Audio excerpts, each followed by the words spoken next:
No sé si ustedes oyen eco. Sí, Sí, se escucha eco. Cuando yo hablo se escucha eco también. Sí.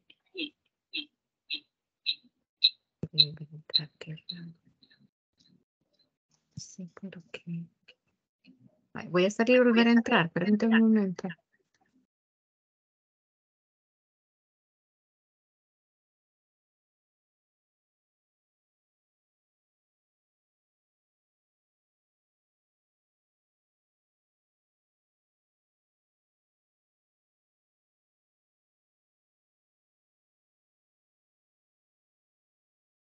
y hoy, ¿qué tal escucha? Lucy, Ya se le escucha bien, sin eco. que es lo que ya estamos echando fuego del cerebro por los parciales.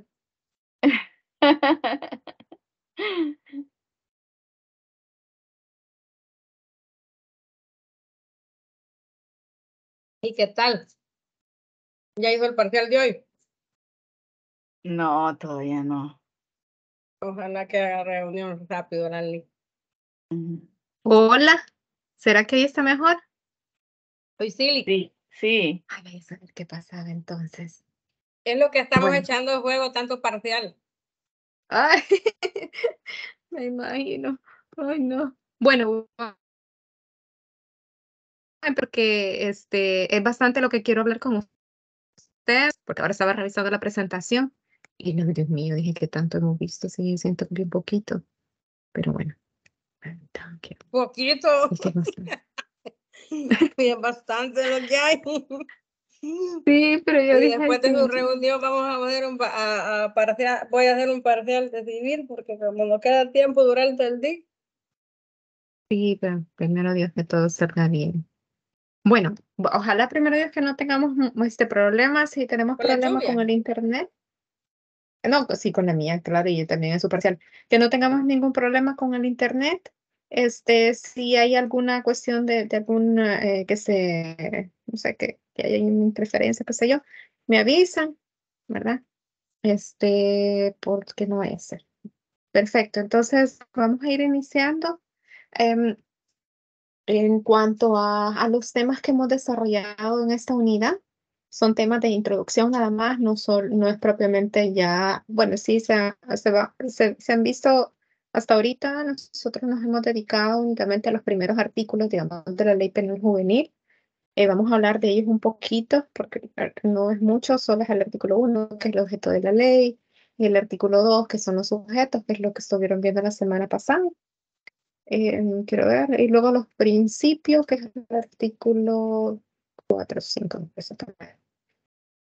Entonces, bueno, ustedes, en la primera semana que fue una introducción nada más sobre el tema del derecho penal juvenil, pero luego ya lo más grueso, digamos, de los temas, aparte de lo que vieron al principio, son los modelos de justicia juvenil.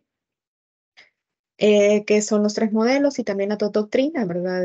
De la doctrina de situación irregular y luego de la protección integral, ¿verdad? Que es lo que hemos estado, que es lo que ustedes vieron cuando también tuvieron la oportunidad de ver la película de los niños de San Judas, que es una forma más o menos de ver, am, eh, pues de desarrollar un poco esta parte de la doctrina de situación irregular con la parte tutelar, ¿verdad? De los modelos de justicia juvenil.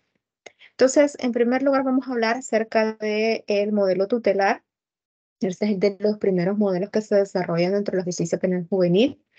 De ese modelo es que surge la idea del derecho penal juvenil como un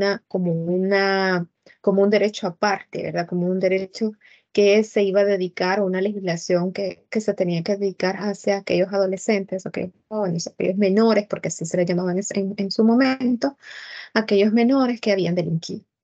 Entonces, en esta época es que surge, ¿verdad?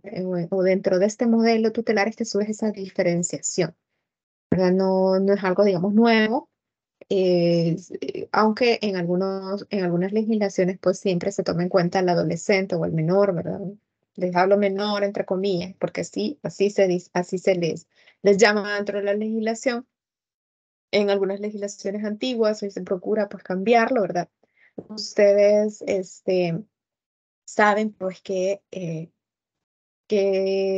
con la doctrina de protección integral que surge pues con la Convención sobre los Derechos del Niño en 1989, el término menor pues se procura cambiarlo, ¿verdad? Y ustedes han escuchado también dentro de nuestra legislación la idea, bueno, en un principio con la ley Pina y hoy con la ley Crecer Juntos, el tratar pues los términos de niña, niño, adolescente, ¿verdad? O el término así grande de niñez, ¿verdad? Cuando nos referimos a los niños y a las niñas.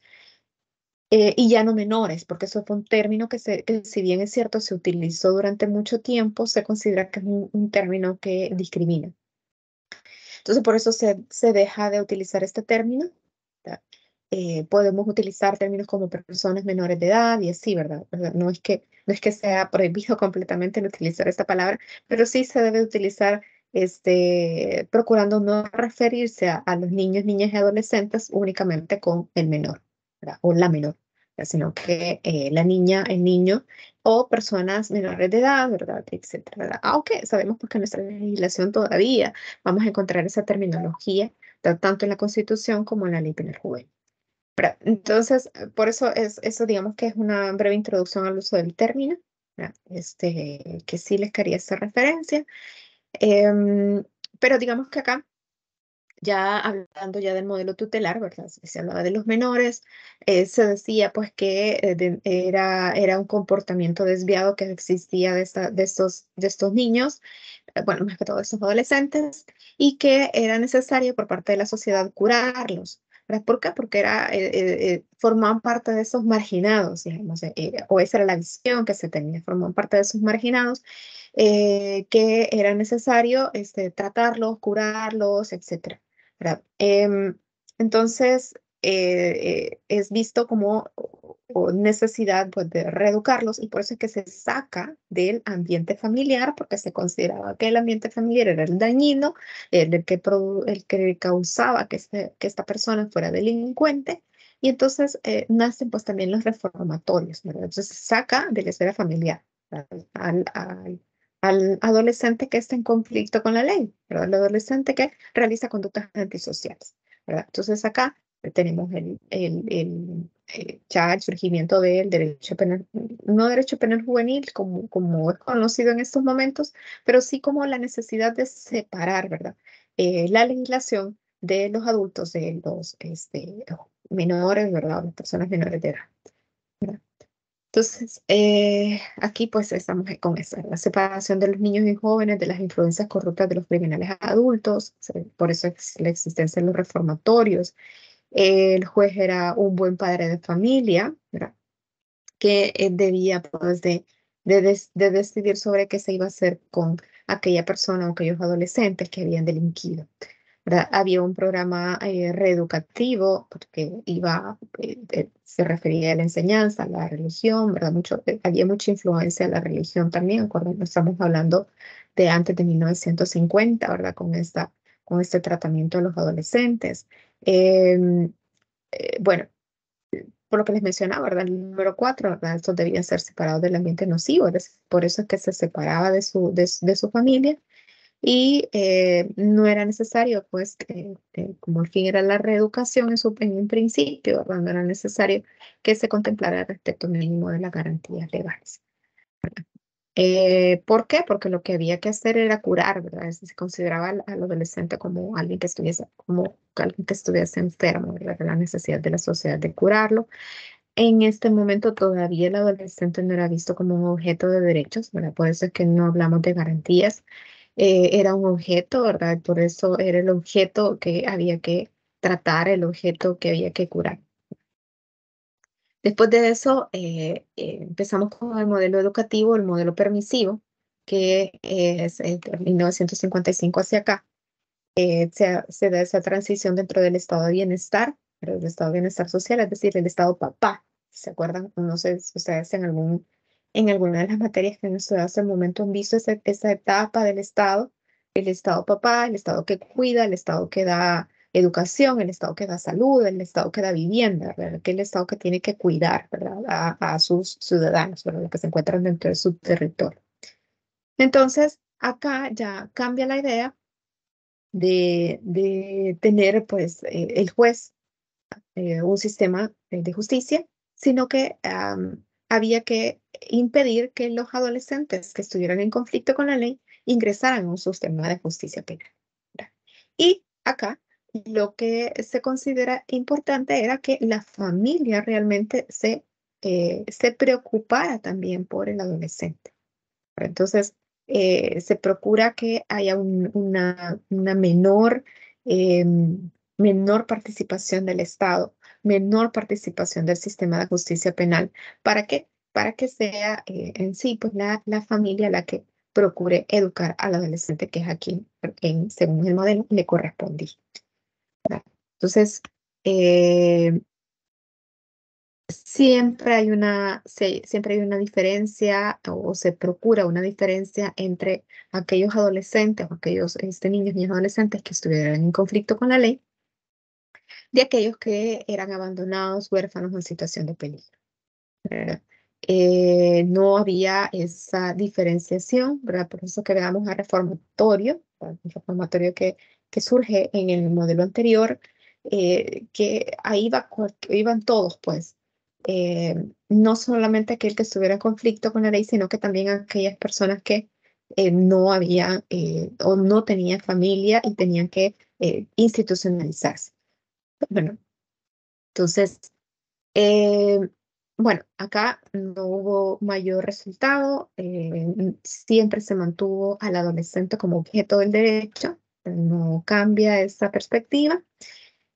Siempre nos mantenemos dentro de la doctrina, ¿verdad? Que hay que diferenciar también, ¿verdad? Hablamos de doctrina de situación irregular y doctrina de protección integral, pero la doctrina de situación irregular abarca, ¿verdad? Todos estos dos modelos, que es el modelo tutelar y el modelo permisivo, ¿verdad? Em, pero luego de 1989 se cambia tanto el modelo, ¿verdad? Como la doctrina, que hablamos ya de una doctrina de protección integral, o conocido también como el modelo de responsabilidad.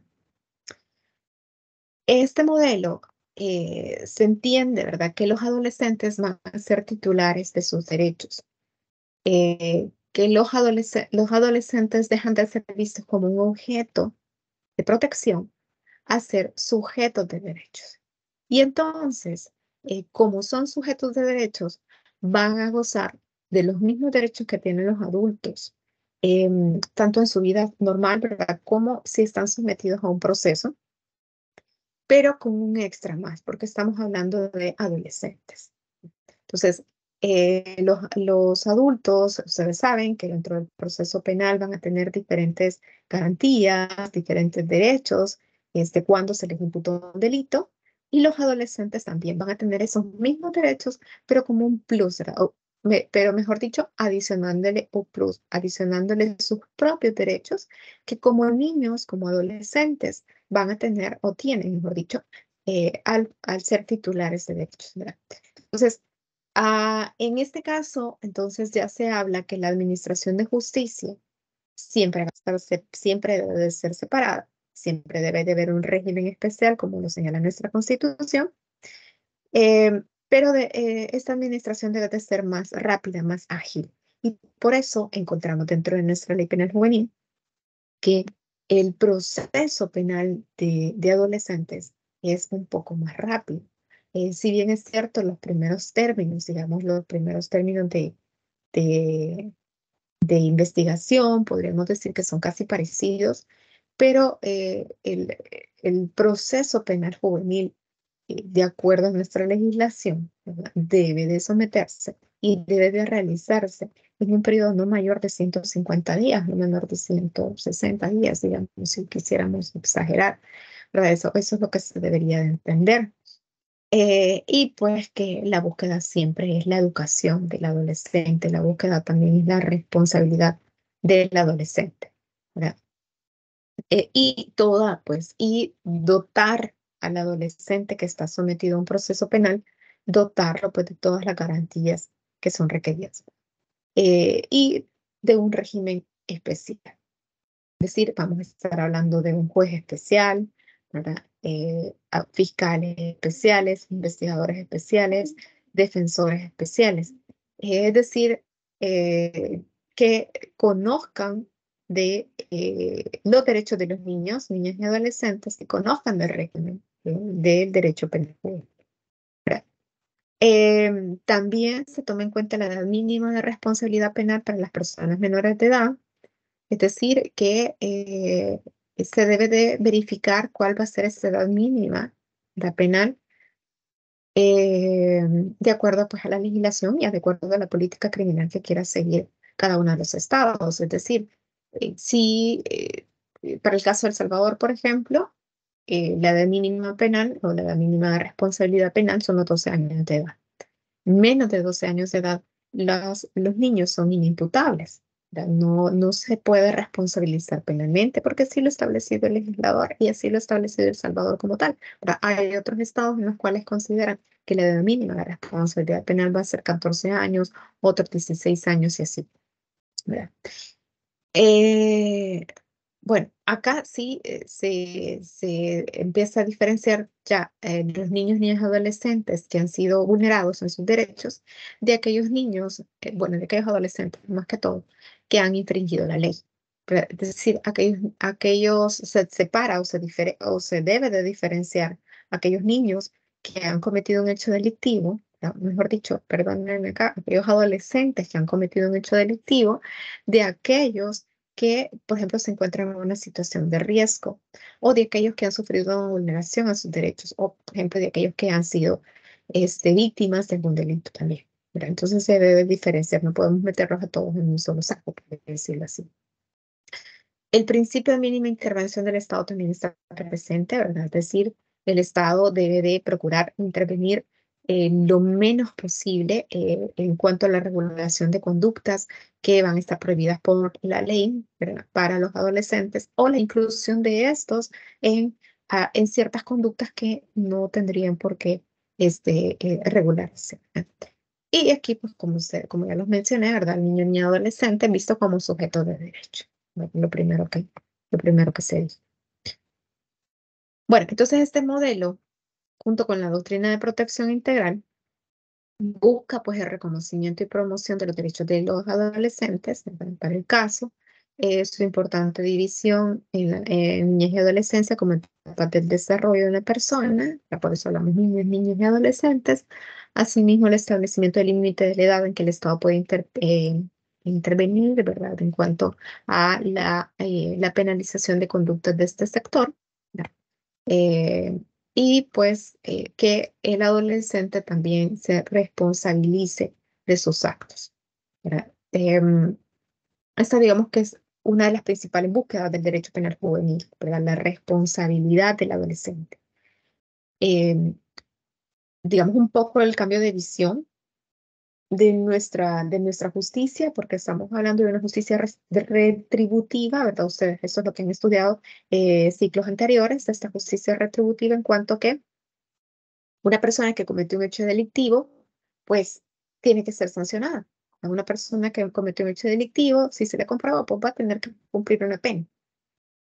Esa es la finalidad, el cumplimiento de la pena y al final que dentro del cumplimiento de la pena, esta persona se resocialice. En cambio, un adolescente, porque está todavía dentro de sus etapas del desarrollo, se busca también su desarrollo integral. No solamente se va a tener la visión de esta justicia retributiva, que si comete un hecho delictivo puede tener que ser sancionado, sino que se busca que el adolescente comprenda y aprenda pues que todo acto tiene una responsabilidad y que esta persona o que este adolescente debe de cumplir esa responsabilidad o de hacerse responsable por los hechos que ha cometido. ¿Verdad? Bueno, entonces rápidamente para que ya luego veamos si tienen alguna inquietud, alguna pregunta, entonces pueden hacerla, no hay ningún problema. Bueno, estos solo son que les voy a compartir esta diapositiva para que ustedes lo tengan ahí a la mano, ¿verdad? No, no solamente es en cuanto a un poco de historia, no es algo que digamos que sea propio, que tengamos que dominar, ¿verdad? Dentro de la materia, solo un poco de conocimiento, nada más, en cuanto a la ley que se tenía con anterioridad a la ley penal juvenil. Teníamos la ley de jurisdicción tutelar de menores por 1966, que era lo que señalaba, algunos puntos de los que señalaba esta ley. Bueno, esta parte de la ley del estado peligroso, que es famoso, pues porque pues, se señalaba pues, quiénes podían ejercer o quiénes podían estar en situación de peligro, etcétera. Bueno, pero digamos que no aplican en estos momentos, solo les queda ahí como el punto histórico de cómo es que se desarrolló nuestra ley. Luego tenemos la ley del menor infractor, que fue la que al final, pues lo único que se hizo fue en el año 2004 que se le cambió el nombre, por ley penal juvenil, pero al final es la misma. Am, bueno, dentro de nuestra legislación y en nuestra misma constitución vamos a encontrar este término de conducta antisocial. La conducta antisocial, como ustedes pudieron haber estudiado con anterioridad, pues es un término que no lo podemos reducir a delito, ¿verdad? Delito, digamos que sería como la especie de esta conducta antisocial, ¿verdad? Puesto que lo antisocial van a ser situaciones que tienen que ver con la misma sociedad, que tienen que ver con el mismo derecho, con la legislación, ¿verdad?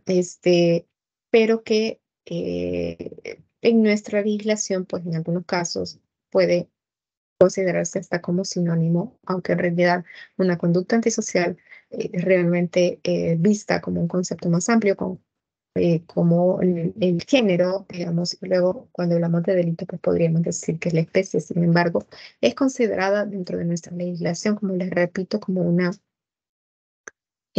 sinónimo. Bueno, en cuanto al sujeto, pues ya sabemos que son las adolescentes, ¿verdad? Dentro de nuestra legislación, específicamente en el artículo 2 de la Ley Penal Juvenil, ya nos dice, pues, quiénes son los sujetos, quiénes están sujetos a la ley penal juvenil, ¿verdad? Están sujetos a la ley penal juvenil, aquellos niños, bueno, no lo dice con esa palabra, ¿verdad? Pero serán aquellos adolescentes que se encuentran comprendidos entre los dos grupos etarios, porque más adelante se lo he puesto. Aquellos que están entre los 12 y los 16 y los 16 y los 18. Pero esos dos grupos etarios siempre los vamos a manejar dentro de la ley penal juvenil porque hay algunas diferencias en cuanto al tratamiento de estos adolescentes de acuerdo a su edad. Bueno, que está en la ley penal juvenil. Entonces, aquí les coloco estos instrumentos internacionales que todavía no los vamos a ver, solo se los coloco acá para que vayan teniendo una idea de su existencia. Pero eso lo vemos, quiero ver. Me parece que lo vemos allá por la unidad 4, creo yo, si no me acuerdo, entre la unidad 4 y la unidad 5, si mal no recuerdo, están las reglas de Naciones Unidas. Solo mencionarles una cosa como un pequeño paréntesis para que quede claro, aunque igual cuando ya lo veamos se los voy a volver a señalar. Ustedes ya han ampliado un poquito su conocimiento, ¿verdad? Ya han avanzado, es increíble cómo pasa el tiempo. Em, Saben pues de que tenemos nuestra constitución, ¿verdad? Luego las leyes secundarias, tratados internacionales, ¿verdad? Que son aquellos que obligan al Estado de El Salvador a cumplir, ¿verdad? Lo que el tratado establezca, si hablamos de derechos, ¿verdad? En cuanto a derechos. Em, y todas las demás normas que están abajo de eso. Cuando El Salvador o cuando hablamos de tratados, convenios, convenciones, etcétera, ¿verdad? Mejor dicho, no le voy a decir etcétera. Cuando hablamos de convenios, convenciones, tratados, protocolos, pactos, estamos hablando de normativa internacional que es de obligatorio cumplimiento para el Estado cuando se realiza el trámite, ¿verdad?, de ratificación por parte de El Salvador con esos instrumentos internacionales. Pero no solamente esos instrumentos normativos o que puedan ser fuente de derecho van a encontrarse a nivel internacional, sino que vamos a tener declaraciones. Ustedes han escuchado como la Declaración Universal de Derechos Humanos, la Declaración Americana sobre Derechos Humanos. Vamos a encontrar declaraciones, vamos a encontrar principios, vamos a encontrar reglas, como se llama esa, que no se ha realizado el proceso de ratificación porque no es esa su naturaleza. No es, no es un tratado que los estados tienen que firmar y tienen que ratificar para formar parte del tratado y obligarse, sino que estas reglas mínimas, así como las declaraciones, son esos principios que los estados consideran importantes de retomar en sus legislaciones como una buena práctica, digámoslo así, dentro de la administración de justicia, por tomar una parte nada más, ¿verdad? Porque hay otros principios, otras declaraciones que también forman parte, pues, de toda esa normativa jurídica internacional. Entonces, una de ellas son las reglas mínimas de Beijing de Naciones Unidas para la Administración de Justicia, que ustedes la van a encontrar en algunas resoluciones, ¿verdad? O en algunos documentos de algunos doctrinarios, ¿verdad?, que van a hacer referencia a estas reglas mínimas. No tienen la misma característica o no tienen la misma naturaleza que un tratado o que una convención, ¿verdad? Pero sí nos sirven como línea, nos sirven como luz, nos sirven como parámetros de aplicación, ¿verdad?, en cada uno de los estados. Ahora, ¿por qué? Porque los estados, tanto en la Organización de Naciones Unidas o como puede ser en la OEA, pues han considerado importante, ¿verdad? Y por eso es que han trabajado en la redacción de este tipo de instrumentos, ¿verdad? Que si bien es cierto, no han alcanzado la categoría de tratados, ¿no?, o de convenios, convenciones, como queramos llamarle, pero sí forman parte, digamos, de toda esa visión que tienen los estados respecto del respeto que se debe de tener a ciertos principios o ciertas reglas o ciertos derechos. Entonces, cerramos el paréntesis para hacer referencia a estas reglas mínimas de Beijing. Bueno, en la regla 2.2 habla de que vamos a entender por menores, está de acuerdo pues a estas reglas, ¿verdad? Delito, pues, y de ahí menor delincuente, ¿verdad? Todo niño joven que con arreglo al sistema jurídico respectivo pueda ser castigado por un delito en forma diferente a un adulto, ¿verdad? Entonces, ya se empieza a tomar en cuenta o se toma en cuenta pues que debe de referirse a la legislación de forma separada, ¿verdad? Estas son las directrices de RIA, tampoco tienen la característica o tienen la naturaleza de ser un tratado, ¿verdad?, pero habla del término delincuente juvenil, ¿verdad? Luego, varias de las doctrinas, pues hablamos de la edad de 16 o 18 años, ¿verdad? Aquellos que puedan ser sometidos a un control dentro de la legislación penal. Nuestra Constitución hace referencia al término menor. Ustedes lo ven acá. Yo estoy tocando ahí como que ustedes lo ven. Acá. Al término menor, ¿verdad? En todo su articulado. La Constitución no hace referencia a niños, niñas y adolescentes, pero a niñez, sino que habla del menor. Pongámonos a pensar también que la Constitución fue escrita, nuestra Constitución fue escrita en 1983. Pero entonces todavía este cambio de términos no existía en la legislación. No existía en el ámbito internacional ni nada, todavía no teníamos la Convención sobre los Derechos del Niño. Si bien es cierto, había venido un trabajo de reconocer al niño como sujeto de derechos, en 1983, cuando se escribe nuestra Constitución, todavía no se consideraba al adolescente, ¿verdad?, a nivel internacional, o al niño, a niños, niñas y adolescentes, como sujetos de derecho, digamos, ya propiamente tal en un instrumento obligatorio. Sí teníamos la Declaración sobre los Derechos del Niño, o una declaración, pero no teníamos una convención. Entonces, bueno, sin embargo, El Salvador, ¿verdad? Dentro de su redacción habla pues, que los niños tienen derecho a vivir en condiciones familiares y ambientales que permitan su desarrollo integral, para lo cual tendrá la protección del Estado. El artículo 35, que es el que nos interesa a nosotros, ¿verdad? Es que esta parte del artículo 35 hace referencia siempre a menores, y aquí nos habla de la conducta antisocial de los menores que constituya delito o falta, estará sujeta a un régimen jurídico especial. Déjenme ver a ver si no tenemos acá. Pensé que era con ustedes, pero no. Ok, entonces el artículo 35 de nuestra Constitución es el que nos interesa, lo que ustedes van a tener ahí siempre presente.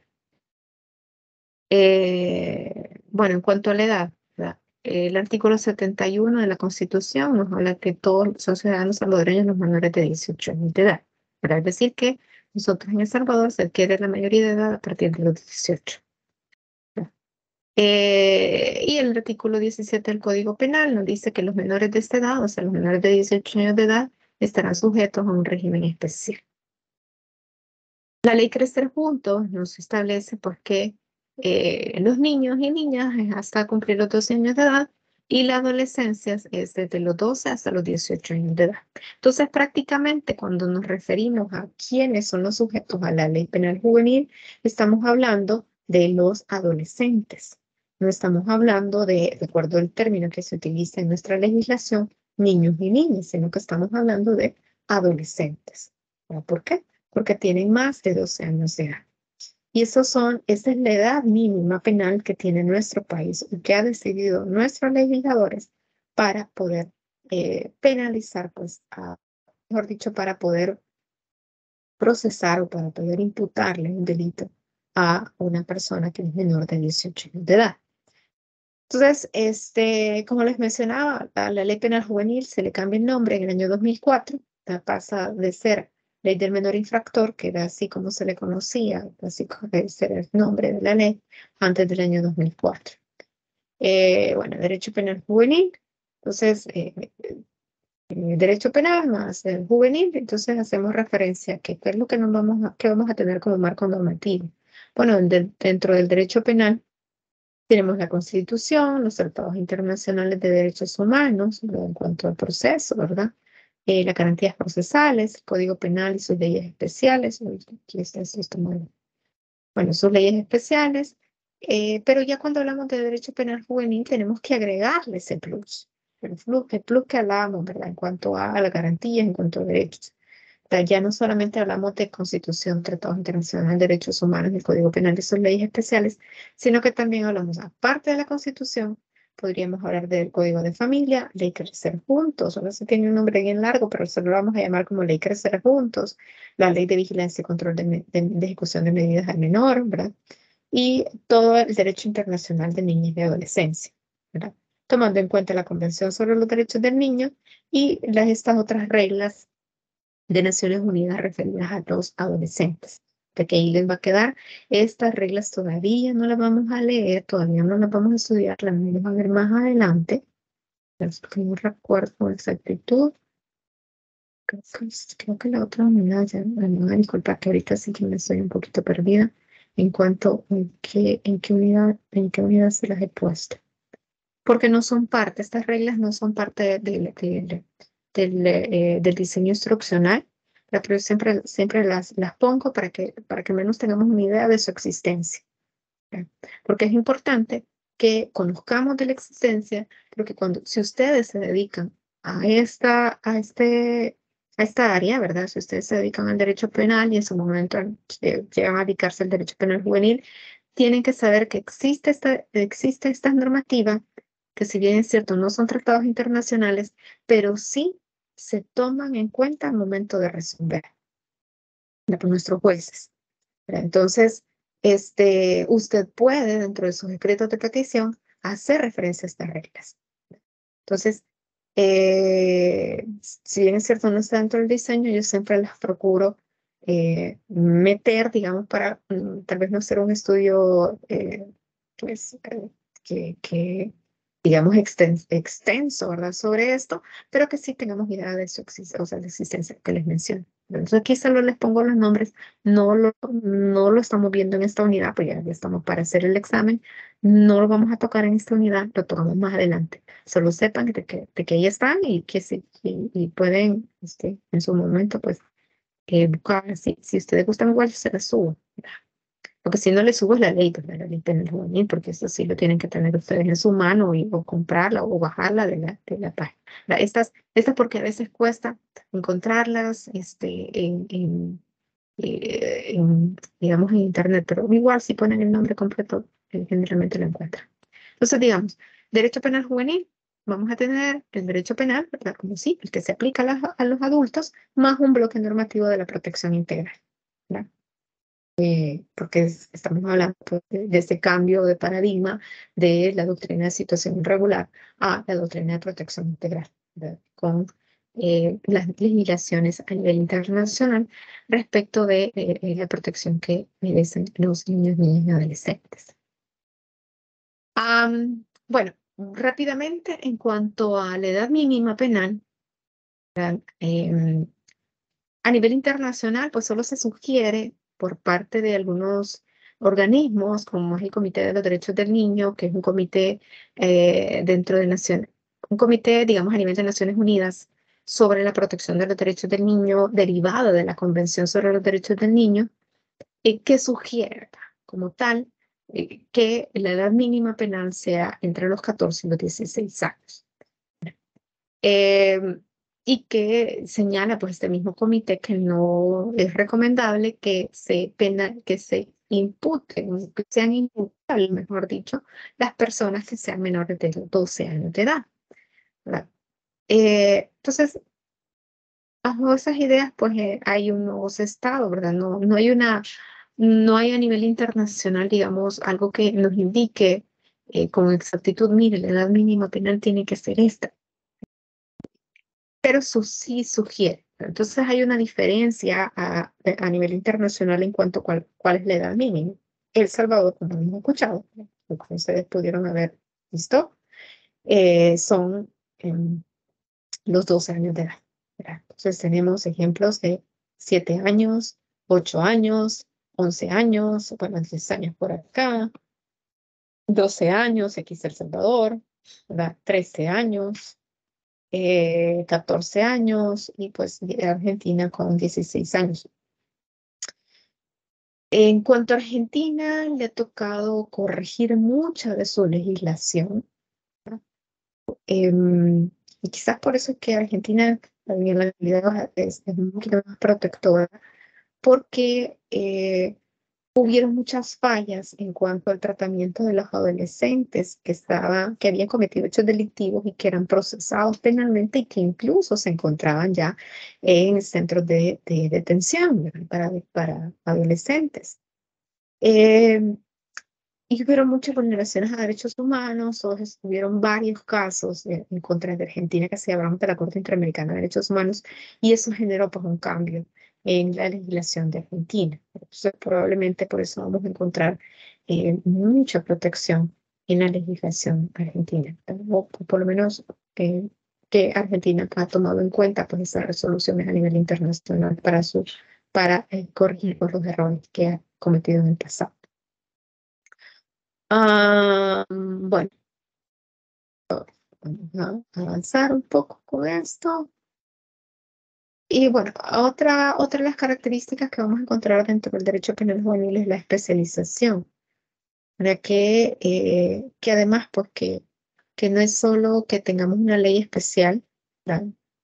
Es diferente pues al Código Penal, el Código Procesal Penal, como ustedes lo encuentran pues, y que se señala de parte de esos códigos, porque mire, va de remitirse pues, a la ley especial, pues ya tenemos una ley penal juvenil, ¿verdad? Sino que también es importante que se tome en cuenta cierta especialización, ¿verdad?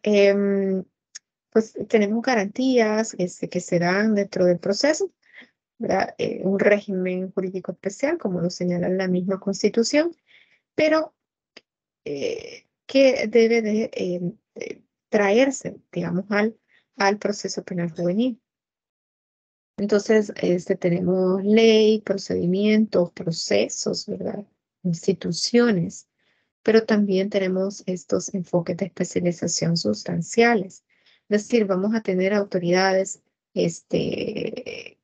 em, fiscales, investigadores, jueces, que deben de tener esa especialización, ¿verdad?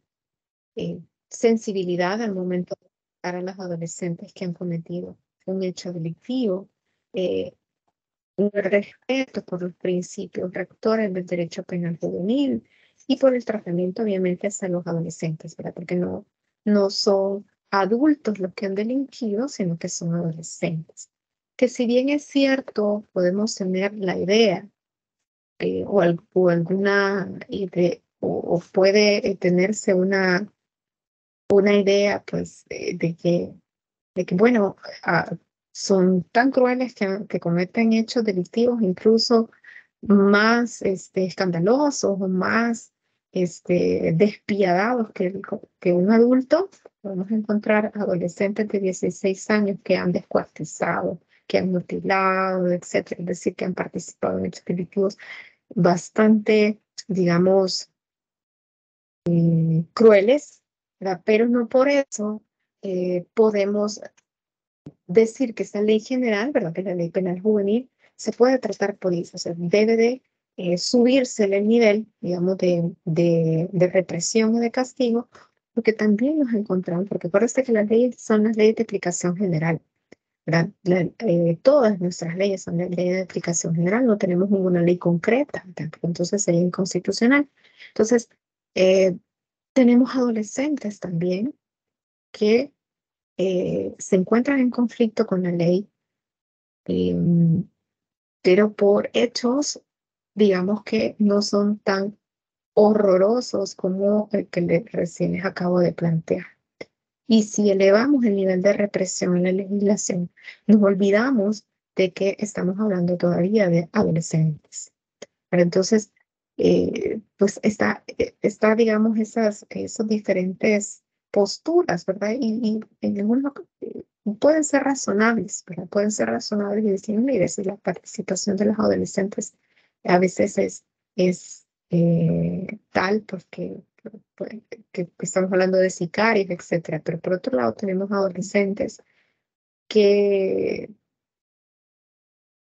el nivel de actuación o el nivel de participación pues resulta mínimo.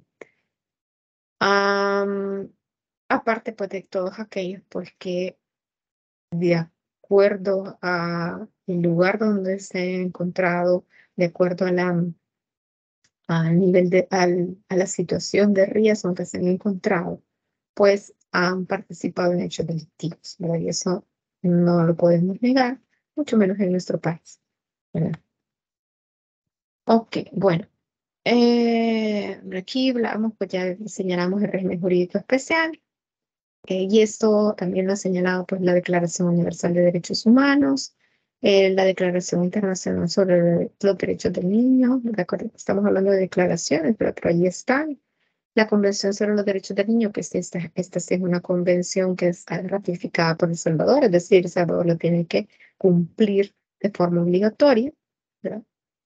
Y aquí, pues, el artículo 40, que es, digamos, nuestro artículo de batalla en esta parte, habla, pues, medidas apropiadas para los niños que infrinjan, pues, las leyes.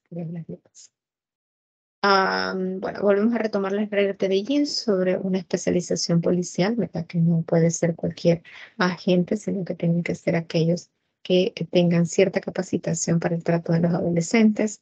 Bueno, especializado y discapacitado, dice siempre la regla de Beijing. Vamos a ver, vamos a avanzar un poquito más, ¿verdad? Eso lo pueden leer, ¿verdad? Pero solo los tenemos ahí, lo vamos a volver a retomar. Aquí solo se los he colocado para que ustedes, más o menos como una fundamentación de lo que les estoy señalando, pero realmente esto no es tema de parcial, solo se los menciono porque lo vemos después, ¿verdad? Bueno, un personal especializado, Bueno, en cuanto a nuestra legislación, habla también de personal especialmente calificado. Tenemos psicólogos, trabajadores sociales, pedagogos, tenemos jueces, administradores de cámaras de menores, ¿verdad? Y que tienen que tener amplios conocimientos en materia de menores, la Procuraduría también, ¿verdad? La Fiscalía también.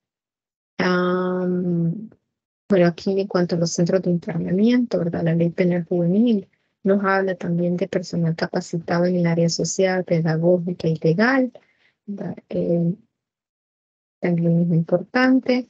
En la organización de los juzgados de ejecución de medidas al menor, también nos habla de personal especialmente calificado. Pero entonces, la legislación nos va diciendo, entonces, tiene que ser especialmente capacitado, tiene que saber pues, de legislación, tiene que saber de tratamiento de adolescentes. Estamos hablando de equipos multidisciplinarios que vienen a colaborar también en la aplicación de la justicia, ¿verdad? Aunque, de acuerdo al artículo 32, esto más adelante lo vemos cuando en la unidad 3, cuando hablamos acerca de todo el proceso, ¿verdad? En la unidad 3 nos vamos a dedicar al proceso. Creo que es la unidad un poquito más cargada dentro de todo el desarrollo de esta materia, pues porque en la unidad 3 nos vamos a dedicar a todo el proceso penal. En la próxima unidad solo nos dedicamos a las medidas y a la prescripción, ¿verdad? Que son, digamos, dos figuras por ahí, o dos temas grandes, pero ya la unidad 3 es todo el proceso penal juvenil. Entonces quizás ahí es un poquito más pesado. Entonces ahí es donde vamos a ver también estos artículos, porque esos artículos son ya de la Unión 3. ¿Ya? Entonces solo les hago una breve referencia para que vamos acá. ¿Ya? Entonces ya el artículo 2, que eso sí lo hemos visto, que son los sujetos a la ley penal juvenil, ¿verdad? Este hace referencia a los mayores de 12 años, perdón, y menores de 18 años de edad. ¿Verdad? Y aquí es donde hace esta diferenciación de los grupos etarios que les mencionaba y que lo vamos a ir tener que ir retomando más adelante, porque cuando vemos las medidas, el artículo 8 de la Ley Penal Juvenil hace esa diferencia. Cuando veamos prescripción, los artículos de la prescripción que no me acuerdo qué número, 19 y 20 por ahí, también hace una diferenciación en estos dos grupos etarios, ¿verdad? De los adolescentes entre 16 y 18 y los adolescentes entre los 12 y 16. Entonces, la legislación desde el inicio hace esta diferencia, aunque prácticamente pues, son sujetos siempre al proceso penal juvenil, pero hace como un tratamiento diferenciado en cuanto a tiempos de prescripción, en cuanto bueno, el artículo 15 también en cuanto a la medida de internamiento a imponer, ¿verdad? Que para los adolescentes que son mayores de 16, pues pueden en algunos delitos sancionarse hasta con 15 años de internamiento, y los que son menores de 16, pues en 5 años, ¿verdad? 7 años, así, etcétera. Bueno, entonces tenemos de 16 a 18, que se aplica a todas las medidas de la Ley Penal Juvenil, de los 12 a 16. La Ley Penal Juvenil dice que se puede aplicar las medidas de la Ley Penal Juvenil y las que establezca el ISNA. La persona, porque eso ya no está como tal, ¿verdad? La ley del ISNA ya no podemos hablar como tal de esta, sino que en principio pues hablábamos de la LEPINA y hoy estaríamos viendo ley que es juntos. Bueno, están exentos, ustedes saben, pues los menores de 12 años están exentos de responsabilidad, te lo vuelvo a decir. Esto quizá lo vamos a ver después, porque es en cuanto a cuando es un menor de 12 años de edad, ¿verdad? ¿Cómo es que se sabe cuál es la edad, verdad? Hay una certificación de partida de nacimiento, ah, un dictamen pericial por un médico forense cuando no se tiene la partida de nacimiento, y en unos casos pues debe de presumirse su minoridad, ¿verdad? Porque así lo dice la ley. Bueno, esto es lo último que hemos visto en esta semana. Son los principios rectores de la Ley Penal Juvenil, que así lo dice la ley, ¿verdad? Los principios rectores de la Ley Penal Juvenil son principio de protección integral del menor, interés superior, respeto a los derechos humanos, formación integral, reinserción en su familia y en la sociedad. Rápidamente, el principio de protección integral va a posibilitar las condiciones necesarias para el desarrollo integral de la personalidad del adolescente y la satisfacción de sus derechos fundamentales.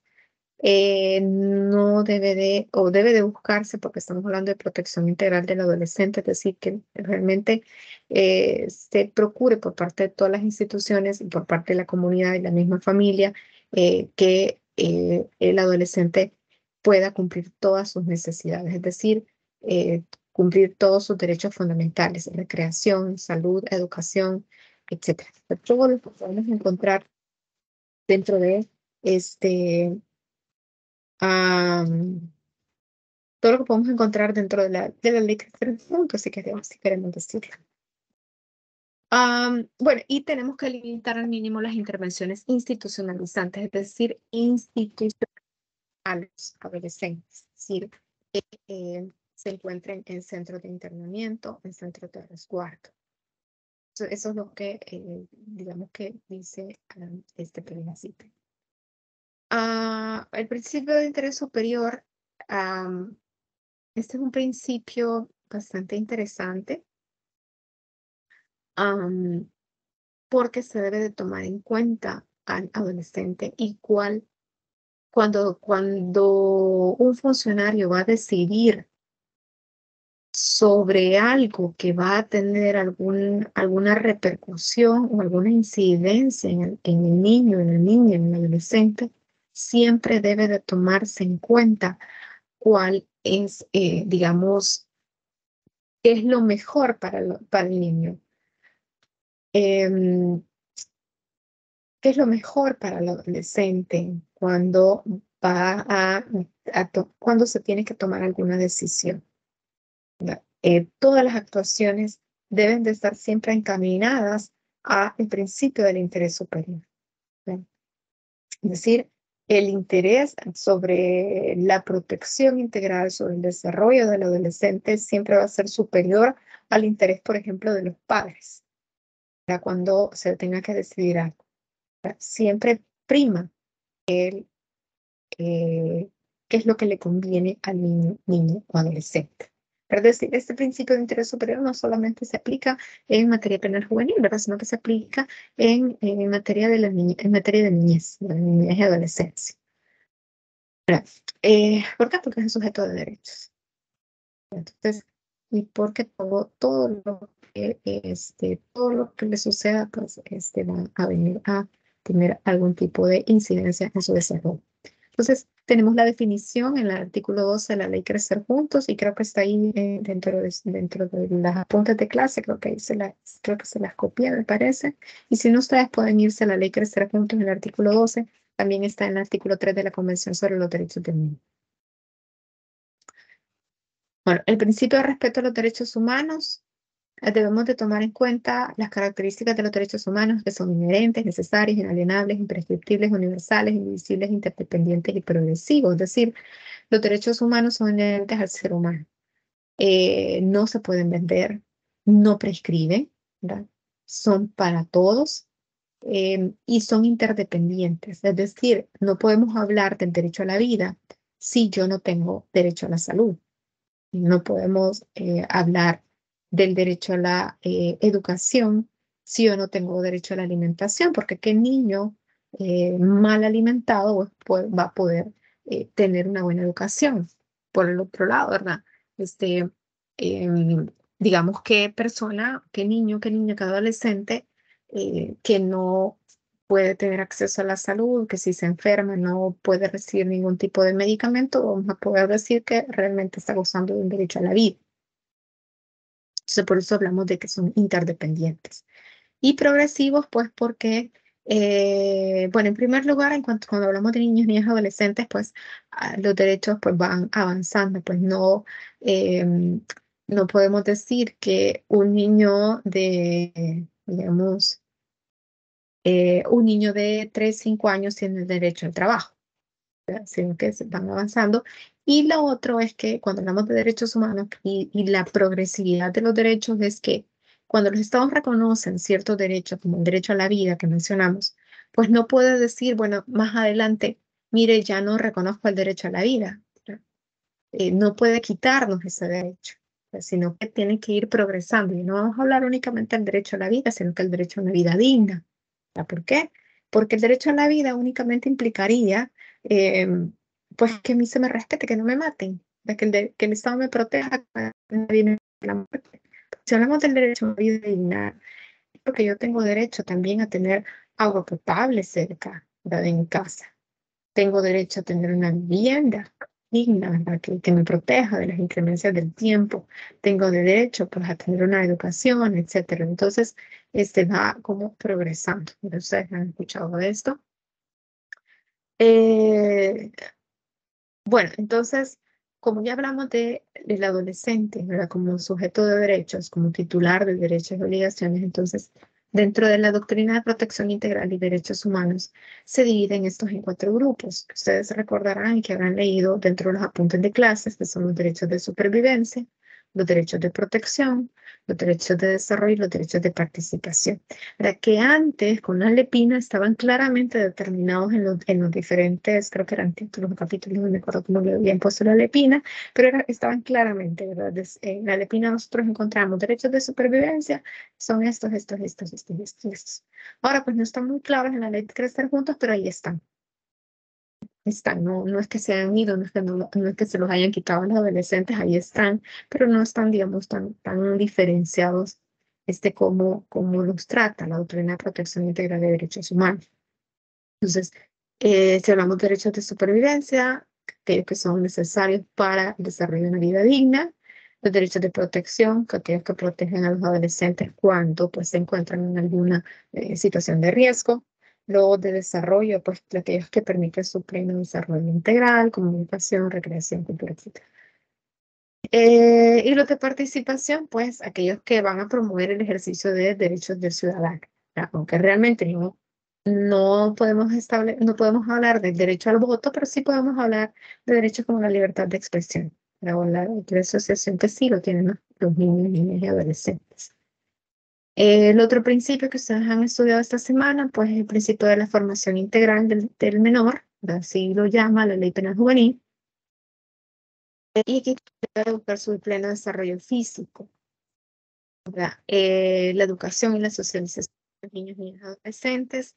eh, no es el Estado realmente el que está obligado, ¿verdad?, a proporcionar las condiciones necesarias a los adolescentes para su desarrollo, sino que realmente son los padres, es la comunidad también. Y junto con estos, el Estado también debe de dar esas condiciones necesarias, ¿verdad? Es decir, no solamente le corresponde al Estado, no solamente le podemos exigir al Estado, sino que para hablar de una formación integral del adolescente, pues, de los niños, ¿verdad? Va a corresponder a todos prácticamente, padres, los responsables, la misma comunidad y el Estado. Bueno, y la educación para el pleno desarrollo del adolescente. El último principio que señala la Ley Penal Juvenil como principio rector es el principio de la reinserción en su familia y en la sociedad. ¿Verdad? Es decir, que todo aquel adolescente que ha cometido un hecho delictivo, ¿verdad? Que se señale pues, como responsable de ese cometimiento, pues tiene derecho a que se resocialice, a que se reinserte. Aquí está dentro de esta diapositiva, y creo que dentro del material, bueno, de los apuntes de clase, esta inconstitucionalidad 32/2006, donde menciona este término de resocialización y lo entiende como un proceso para que va a tomar en cuenta la reeducación y la reinserción. La reeducación, ¿verdad?, que son esas actividades dirigidas a combatir las causas de la delincuencia y evitar, ¿verdad?, la reincidencia. Y la reinserción, pues esa reincorporación gradual a la comunidad de una persona pues, que está en un proceso de reeducación. Este principio lo vamos a encontrar en el artículo 40.1 de la Convención sobre los Derechos del Niño. Bueno, y luego también se estudia, esta semana, no, perdón, yo estaba hablando esta semana, pero no, la semana pasada, porque vimos lo de los principios, esta semana están viendo ustedes lo de la interpretación. Perdón por ese error. Tenemos los principios, estos principios ustedes ya los conocen porque ya los vieron en penal, ¿verdad? En penal, en procesal penal algunos, ¿no? Porque algunos son sustantivos, algunos son garantías propias, ¿verdad? Del proceso. Ya lo vieron. Eso solo es recordatorio. En cuanto al principio de culpabilidad, ustedes saben, ¿verdad? Que no hay pena sin culpa. ¿Verdad? Va a ser, o se considera, ¿verdad? A la persona culpable de un hecho delictivo. Y si se considera culpable, entonces lo podemos, lo podemos sancionar. Y aquí es importante que recordemos que el derecho penal juvenil, así como el derecho penal, perdón, nuestro derecho penal, no es un derecho penal de autor, sino que hay una responsabilidad, ¿verdad? Por el hecho. Es decir, no estamos hablando de una responsabilidad objetiva, si se recuerdan, cuando ustedes habrán estudiado esta parte de la responsabilidad objetiva, que decía, bueno, la responsabilidad objetiva se refiere a que si yo realizo alguna actividad que trae una consecuencia, no se analiza cuál es mi voluntad. Es decir, dejamos de lado si yo tenía la intención de producir un mal en una persona. Se deja de lado, sino que cuando hablamos de la responsabilidad objetiva, nos interesa únicamente la consecuencia. Nos interesa únicamente el efecto de mi acción. En cambio, si tomamos en cuenta el principio de culpabilidad, tenemos que hacer referencia a que hay una constatación de que realmente esa persona es responsable. ¿Verdad? ¿Por qué? Porque así lo quiso ser, digamos, de forma coloquial, ¿verdad? ¿Por qué? Porque yo sabía que la conducta estaba prohibida, pero yo tenía voluntad de hacerlo. Es decir, mi intención al dispararle a una persona era causarle la muerte. No era, digamos, eh, probar a ver si el arma sirve, probar a ver si realmente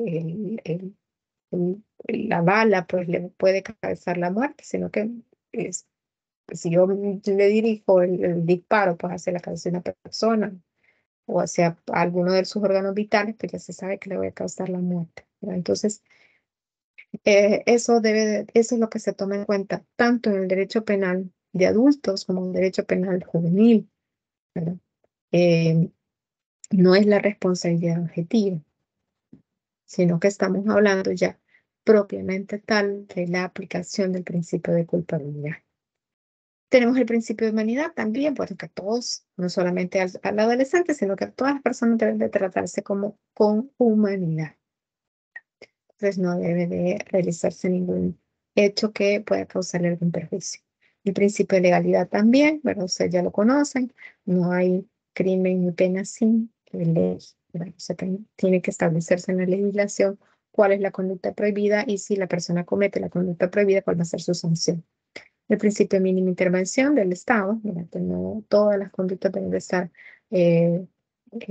penalizadas, ¿verdad? Es decir, eh, debe de existir, pues, digamos, ante una situación tal, la respuesta del Estado, pues no debe de ser siempre colocarlo como delito, ¿verdad? Sino que para eso tenemos también otro tipo de sanciones, ¿verdad? Otro tipo de infracciones, ¿verdad? Como una infracción administrativa, que si yo cometo ese hecho, pues lo que me van a puedo ganar pues es una multa, pero no necesariamente que me vayan a penar una sanción o tener una sanción penal, mejor dicho. Principio de lesividad u ofensividad, ¿verdad? Estos principios se van a encontrar también en el Código Penal, ¿vale? Respecto pues a que pues, se debe sancionar a aquellas personas o aquellas situaciones o hechos que pongan, lesionen o pongan en peligro un bien jurídico. El principio de proporcionalidad, que ustedes lo habrán leído ahí con sus tres subprincipios, ¿verdad? El principio de idoneidad, necesidad y proporcionalidad en sentido estricto, ¿verdad? Que debe de tomarse en cuenta también en el derecho penal juvenil.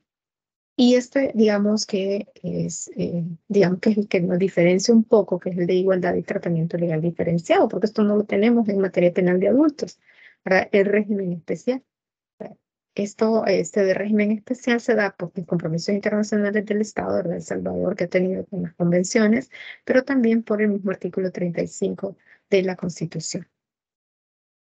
Tenemos el principio de juez natural, ¿verdad? Que nadie puede ser separado de su juez natural y que debe de ser establecido, ¿verdad? El juez natural previamente por la ley, ¿verdad? Es decir, no podemos tener jueces ad hoc, ¿verdad? Sino que, o sea, que el juez se nombre justamente para juzgarme a mí, ¿verdad? Sino que yo ya sé quién es mi juez natural, ¿verdad? Si yo ya no soy un adolescente, sé que mi juez natural va a ser un juez de paz, ¿verdad? Estamos hablando de un proceso penal. En principio, ¿verdad? Menos que se cometan otro tipo de hechos, pues no necesariamente va a ser el juez de paz. El juez natural de un adolescente pues va a ser el juez de menores. Ya se sabe que es el que va a conocer de su caso. Y por lo tanto no podemos decir, bueno, fulanito de tal cometió este hecho. No, tenemos que nombrar a este juez, que es un juez inventado, para que venga a juzgarlo. Vamos a decirlo así. Como juez ad hoc. El juicio previo, ustedes también ya lo conocen, da la legalidad del proceso, que tiene que estar establecido siempre por la ley, y la garantía de audiencia, o conocido también por derecho de audiencia, de que nadie puede ser oído y vencido, perdón, nadie puede ser sancionado o restringido de un derecho sin haber sido oído y vencido en juicio. El principio del contradictorio, esa relación, ¿verdad? Que tiene los roles ya diferenciados del rol de la defensa, el rol de la acusación y el juez, ¿verdad? Los principios de oralidad, mediación, concentración procesal. Sabemos pues que el proceso penal juvenil prima la oralidad, pero eso no significa que no tengamos, ¿verdad?, algunas actuaciones que sean escritas, ¿verdad? Al igual que en el proceso penal de adultos, ¿verdad? Aquí no hay mucha diferencia. Proceso penal de adultos, ustedes saben de que se rige por el principio de oralidad, pero no tenemos, pero tenemos actuaciones escritas. Ya tenemos notificaciones, tenemos resoluciones, tenemos sentencias, ¿verdad? Escritos, ¿verdad? Que van a tener que escribirse, ¿verdad? Valga la redundancia, para presentarlo al proceso. Pero prima, digamos, la oralidad. Todas las diligencias, todas las audiencias deben de hacerse de forma oral. En mediación, el juez es el que debe de estar presente, no es el colaborador judicial, sino que el juez es el que debe estar presente en las audiencias, en la recolección de la prueba, ¿verdad? Cuando la prueba se vierte dentro de la vista de la causa, ¿verdad? No es cualquier persona, sino que es el juez. Y la concentración procesal, pues que se debe de procurar, ¿verdad?, que todas las diligencias se realicen en una sola audiencia, ¿verdad? Que tenga que extenderse en el tiempo. En cuanto a la publicidad del proceso, tenemos una situación en cuanto a penal juvenil, ¿verdad?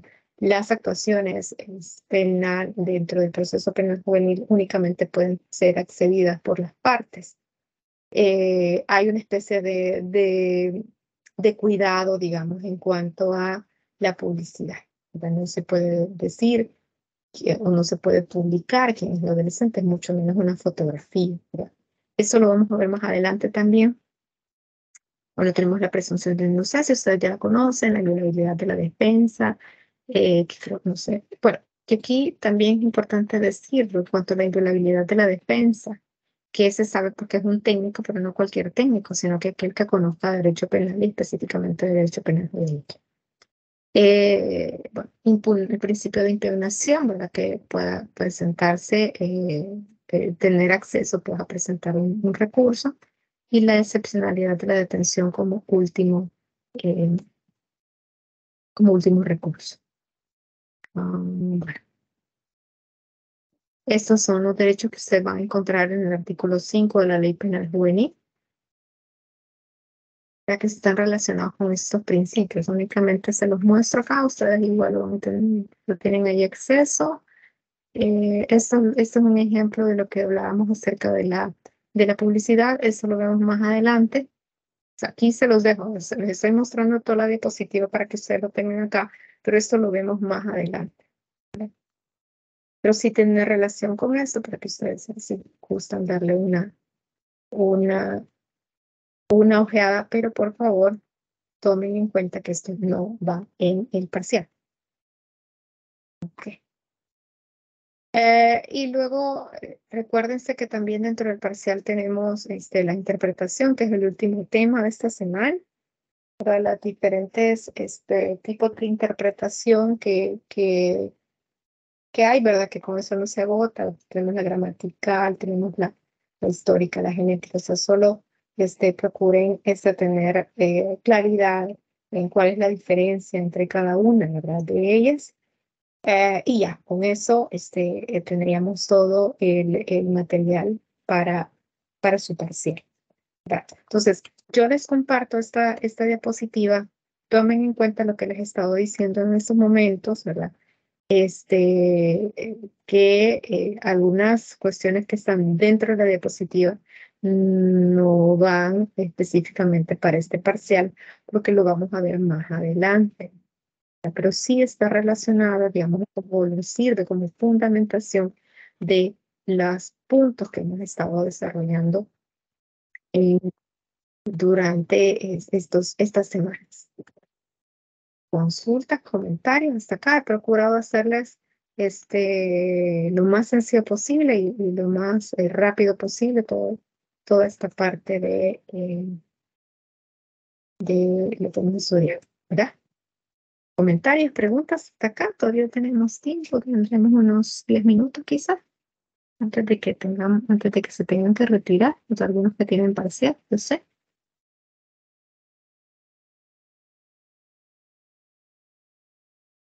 Ok, Buenas noches, doctora. Yo tengo una buenas pregunta noches. Ujú. de que dijo que nada más la parte de la interpretación de la ley era la que venía para el parcial. No, no, no, no.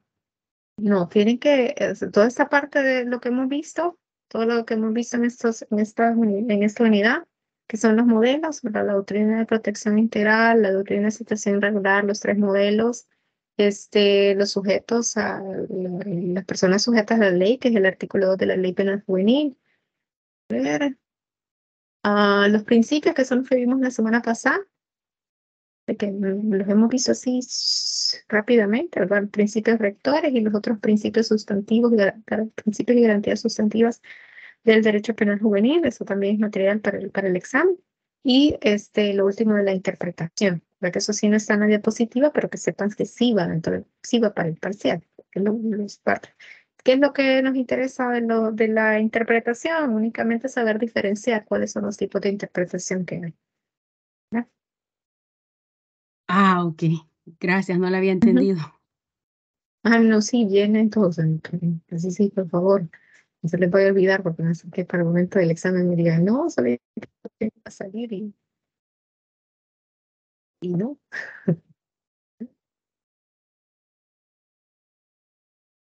¿Ok? ¿Alguna inquietud?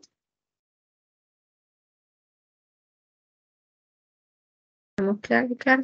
Ahorita digamos Y, que, porque como ustedes ya tienen la base, sí, dígame, Fátima. ay, disculpe, eh, Ujú. ¿cree que no nos pudiera hacer, aunque sea un pequeño ejercicio, como a manera de tener una idea? Porque igual, pues lo hemos leído y tal vez ya lo hemos visto con anterioridad, pero de que vamos, de tanta información que vamos agarrando en cada ciclo, que pues nos ayudaría si tal vez nos da una breve explicación ¿Sobre qué, Fátima? Ahorita, sobre ¿qué lo me de la estás diciendo? interpretación de la ley, porque algunos Ah, ok. que ha puesto no los había visto, yo no los había, o tal vez no me Ok. recuerdo. Permítanme, vamos a ver acá, que ver si esta introducción es el derecho.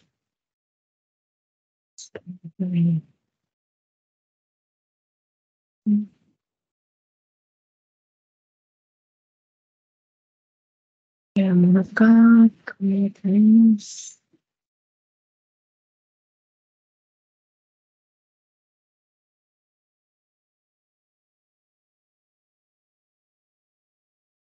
Mm,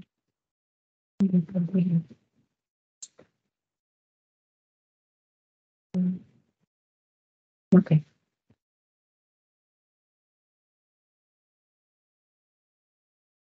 Y tenemos la interpretación gramatical o literal. Esto únicamente nos vamos al texto de la norma. Eh, ¿Qué es lo que dice la ley? Por ejemplo, bueno, acá, por aquí, está solamente el artículo 19 del Código Civil, lo que nos menciona. Cuando el sentido de la ley es claro, no se desatenderá su tenor literal a pretexto de considerar su espíritu. Por ejemplo, el artículo 128 del Código Penal. El artículo 128 del Código Penal nos dice, sí, mal lo recuerdo, disculpe. El que matare a otro será sancionado con pena de prisión de 15, me parece, 10 o 20 años, no sé, no me acuerdo. Pero no hay manera de interpretar eso, no hay manera de decir, vamos a hacer una interpretación histórica para ver qué es lo que quiso decir el legislador en este caso. No hay forma, ya se sabe, el sentido de la ley es claro, el que matare a otro. O sea, que aquella persona que cause la muerte de otra, entonces va a ser sancionada. Entonces, no, el sentido de la norma está ahí mismo. Eh, los términos que son utilizados en la redacción de esa norma son claros. No hay manera de que nosotros tengamos que realizar otro tipo de interpretación. Únicamente vamos a utilizar una interpretación literal para comprender, para analizar esa normativa. Aquí también quiero mencionarles que eh, los métodos o los que podemos utilizar como interpretación, a veces las unimos. No, eh, ustedes, conforme van teniendo un mayor avance en su carrera, al momento de tratar de comprender una norma que ustedes están leyendo, no van a decir, bueno, ahorita voy a hacer una interpretación literal, ahorita voy a hacer una interpretación sistemática. Su cerebro automáticamente realiza una interpretación. Ahora, sí, ustedes van a encontrar acá porque hay diferentes métodos, ¿verdad? Porque ya doctrinariamente se ha dicho, bueno, aquí tenemos estos métodos que son y este. El juez, al momento de aplicar la normativa, al momento de interpretarla y colocarla en una resolución, a veces hace uso de diferentes métodos de interpretación. No solamente va a utilizar uno al momento de resolver, sino que utiliza diferentes.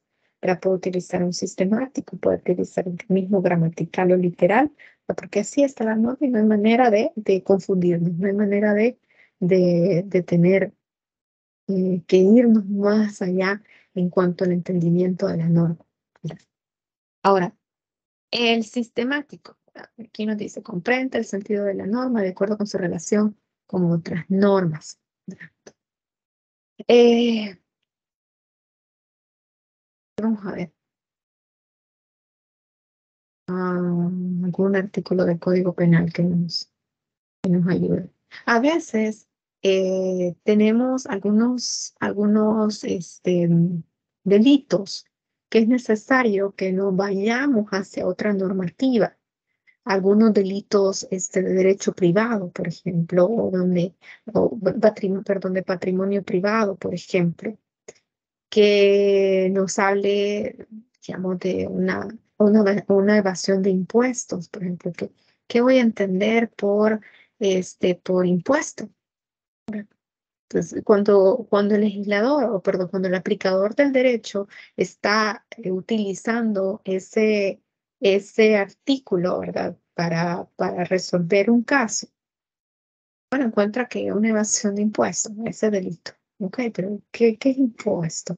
¿Dónde encuentro? No me define qué va a ser, qué es un impuesto, por ejemplo, si quisiéramos irnos hacia el extremo, ¿verdad? No me define qué es un impuesto el Código Penal, pero sí lo voy a encontrar en otra normativa. Entonces, ¿qué hacemos? Una integración.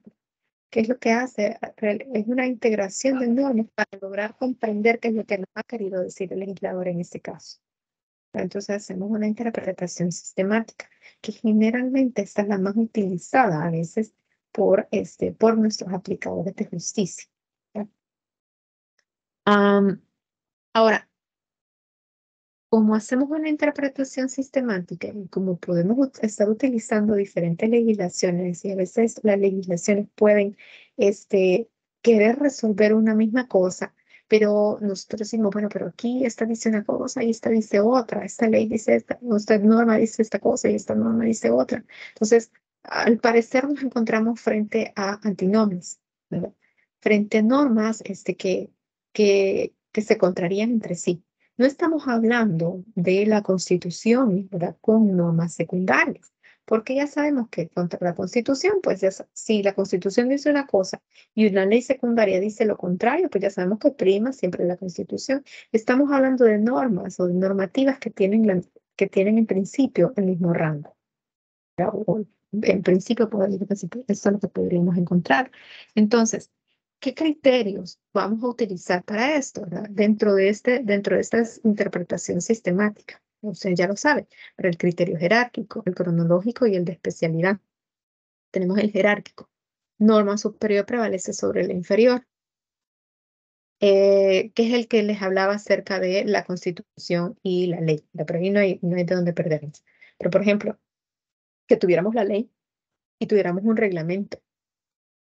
El reglamento nos puede decir algo diferente, pero sabemos de que la ley es lo que prima. Entonces, norma superior prevalece sobre la inferior. Lo que nos dice la ley es lo que tenemos que aplicar. Cronológico, norma posterior prevalece sobre la anterior. A ver. A veces necesitamos utilizar dentro del derecho penal otras normas que no necesariamente son el Código Penal, ¿verdad? Entonces, ¿qué es lo que nos interesa? O vemos acá, bueno, acá nos dice, la vez pasada estábamos pretendiendo aplicar una ley, se llama esta ley, se me olvidaba cómo se llama esta ley. Era para resolver una cuestión de la prescripción, que está regulada en el Código Procesal Penal. Ustedes recordarán que la prescripción, porque eso ya lo vieron, ¿verdad? La prescripción está ya por el artículo 34, me parece, del Código Procesal Penal, pero había otra ley anterior que regula también la prescripción, pero no, ahorita se me ha olvidado el nombre, y quería aplicarse no justamente a un proceso penal, sino que quería aplicarse a un procedimiento administrativo, ¿verdad? Pero quería aplicarse en la prescripción. Entonces, no se tenía una normativa justamente en ese momento para poder aplicarla. Entonces, teníamos una ley, esa que les digo que no me acuerdo el nombre, que hablaba acerca de la prescripción, pero luego teníamos el Código Procesal Penal del 2011. Esta ley de la prescripción que mencioné, que no recuerdo el nombre con exactitud, era de antes del 2011. Entonces ahí se aplicó el Código Procesal Penal. ¿Por qué? Porque norma posterior prevalecía sobre la anterior. Entonces, podía hablar de lo mismo, de la prescripción, pero la verdad es que se aplicaba la más nueva. Aunque el Código Procesal Penal no había venido a decirnos, mire, se deroga tal cosa, porque esta ya es otra cosa, ¿verdad? Ya hay una derogatoria de ley, ¿verdad? Nos dicen que aquella norma ya no la vamos a aplicar. Pero cuando tenemos dos normativas vigentes, se debe de aplicar estos criterios que ustedes ya lo han de haber estudiado. Solo se los recuerdan. Y el criterio de especialidad es norma especial prevalece sobre la general. Tenemos en materia penal, tenemos bastante normativa especial, ¿verdad? Tenemos la ley IB, tenemos la ley especial del delito de extorsión, tenemos la ley de crimen organizado, que no recuerdo cuál es el nombre completo.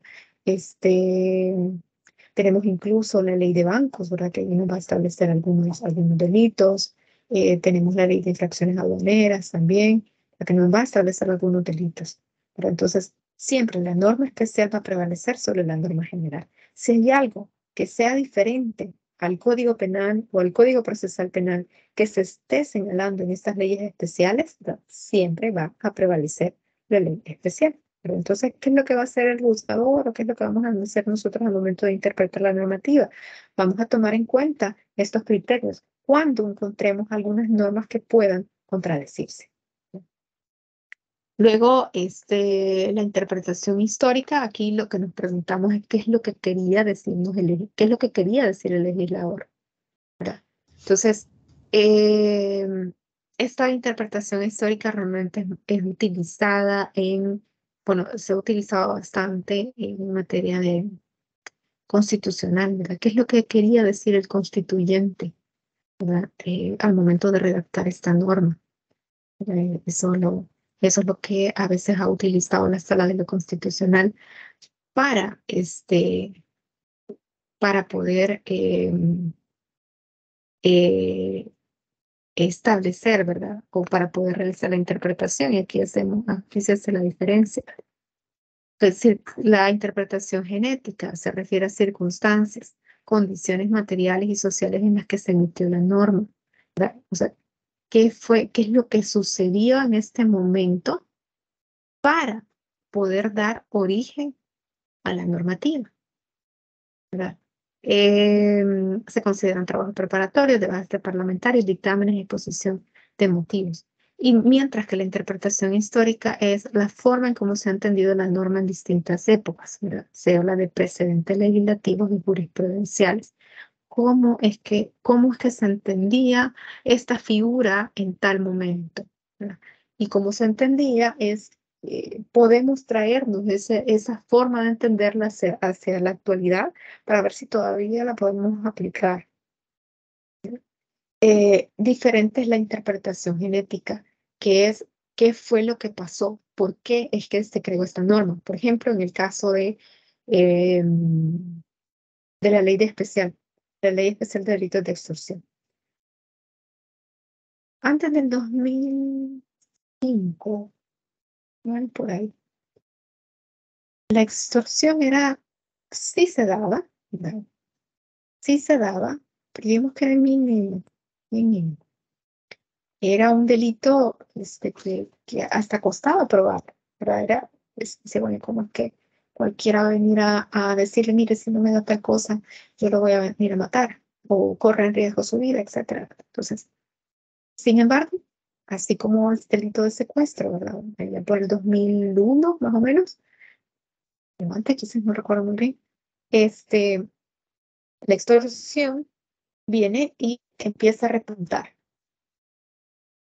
Tuvieron esas condiciones sociales de conflicto, ¿verdad? De violencia social en nuestro país que repuntó tanto el delito de extorsión que hubo necesidad por parte del legislador, ya no solo de reformar el artículo 214A, creo que era el mejor, del Código Penal, sino que de tener una ley especial que viniera a regular el delito de extorsión. Y que hubo hasta incluso una modificación, porque al principio había una forma diferente de interpretar, etcétera, ¿verdad? Los delitos que aparecían. Bueno, no, es que ya nos deja clara la ley, porque sí, el Código Penal nos hablaba acerca del delito de extorsión y cuando se interpretaba ese delito, se decía, bueno, mire, pero como el dinero que entregó estaba con un operativo, entonces no estamos hablando de una extorsión, sino que estamos hablando de tentativa de extorsión. Y bueno, entonces después dijeron, no, o sea, que ya se entregó el dinero. Entonces sí hablamos de el delito de extorsión. Entonces hubieron, digamos, para poder interpretar esa normativa, que hubiera necesidad de interpretarla, pues podríamos ir a la interpretación genética para saber cuáles fueron los motivos, ¿verdad? Sociales, por ejemplo, que dieron lugar a que se emitiera esa normativa. Esa es una interpretación genética. La interpretación histórica, bueno, ¿cómo es que se entendía esa normativa en ese momento? ¿Qué es lo que había dicho el, eh, la ley anterior? ¿O qué es lo que se dijo en la jurisprudencia sobre esta norma, etcétera, para poder realizar esta interpretación histórica? Bueno, la interpretación teleológica es hacia la finalidad. Siempre que ustedes encuentren este término de teleológico, tiene que ver con finalidad. Entonces, quiero ver si, no sé si con ustedes o con otro grupo vemos lo de lo teleológico. Bueno, pero siempre tiene que ver con finalidad, ¿verdad? Vamos a tratar de comprender el significado de esa norma, de ese término, tomando en cuenta la finalidad, ¿verdad? ¿Cuál es el fin que persigue esta normativa? ¿Verdad? Pero el fin que persigue esta normativa muchas veces lo vamos a encontrar en el preámbulo o incluso en los primeros artículos de la norma que nos van a ayudar a realizar esta interpretación. ¿Qué es lo que queremos con, digamos, esa ley Crecer Juntos? La protección de la niñez. Entonces, la normativa o las normas de la ley Crecer Juntos las tenemos que realizar o su interpretación y su aplicación atendiendo que el objetivo de la normativa es la protección de la niñez. No podemos apartarnos de esa finalidad. Entonces, después se puede utilizar esta misma interpretación teleológica. La interpretación analógica o extensiva. Acá pues sabemos pues que la analogía es como crear una norma, como crear un nuevo derecho, por lo tanto, la analogía, ¿verdad? Diferente a la interpretación analógica, la analogía por eso no se permite en el derecho penal. Si, si no está determinado en el tipo del delito, y digo, pero esto se parece, lo vamos a sancionar también porque se parece a lo que hizo. Entonces ahí estamos haciendo analogía. No se puede realizar ese tipo de interpretación, pero sí se puede realizar una interpretación extensiva con la finalidad de que de proteger a la persona, proteger a los derechos de la persona. Generalmente ahí es donde se utiliza este tipo de interpretación extensiva para aplicar, ¿verdad? De forma protectora, ¿verdad? En cuanto a los derechos, más que todo, ¿verdad? En este tipo de casos, ¿verdad? Y aquí, como les menciono, no podemos confundirla la interpretación extensiva analógica con la analogía, que eso sí está prohibido dentro del derecho penal, ¿verdad? Y bueno, el artículo 4 que nos habla acerca de la interpretación y aplicación. Esas son una de las interpretaciones. Van a encontrar otras explicaciones en otros lugares. Entonces, eso es prácticamente lo que podemos ver, ¿verdad? Ok. No sé si quedó un poquito más claro, Fátima. Sí, muchas gracias. Ya me refrescó un poquito y ya me ayudó más a entender. Gracias. Perfecto, está bien. Bueno, jóvenes, entonces si no tenemos inquietudes, estaríamos terminando.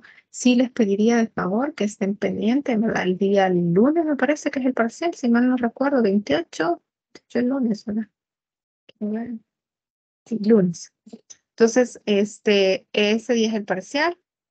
Todos estos temas, el parcial viene sencillo, solo son 9 preguntas, me parece. Son unas preguntas de falso y verdadero que son sencillas, pero igual léanlas, ¿verdad? No contesten de un solo. Léanlas. Vienen otras preguntas de opción múltiple y viene solo una pregunta de contestar, ¿verdad? Porque si no nos está pidiendo la universidad, entonces viene una pregunta de contestar, sean breves también, pero sean, digamos, concisos, ¿verdad? Al momento de contestar, contesten bien, pero no es necesario que escriban todo un ensayo, sino que es algo sencillo, pero que esté claramente contestado, ¿verdad? De acuerdo al contenido. Para eso es lo que les podría decir respecto de su examen parcial. Solo son, creo que eran 3 de falso y verdadero, 3, 5, ajá, sí. 3 de falso y verdadero, 5 de opción múltiple y la última que vale 2 puntos, que es la que ustedes van a contestar, ¿verdad? Eso es. Entonces recuérdense también con lo del solvencia, si no están solventes, soliciten su prórroga. Pero bueno, en este momento ahorita ya tendrían que haber solicitado la prórroga para que no vayan a tener problemas al momento de que queramos subir la nota. Bueno, eso. Ok. Bueno, no sé si habrá alguna inquietud adicional, si no, no, ya esto sería todo, jóvenes. ¿No? Ahí No, están bien doctora, gracias. callados. Estamos Bueno, estresados por el parcial, pero me muy imagino. buena su cátedra, su explicación, como siempre. Gracias. Bueno, a la orden. Me imagino que están estresados porque ya empezaron el parcial. Bueno, entonces nos encontramos antes del otro parcial, primero Dios, ¿verdad? Para ver esta parte bien sencilla, pero si abran de los ojitos ya después, hoy vamos a ver ya medidas que son impuestas a los adolescentes y vamos a ver la prescripción, ¿verdad? Entonces, eso sería el tema, esos serían los siguientes temas, ¿verdad? Entonces, pasen buenas noches, que descansen y que tengan muchos éxitos en sus parciales. Gracias, feliz noche. Gracias, Gracias. bendiciones. Feliz noche. Noche para Amén. todos. Cuídense. Gracias.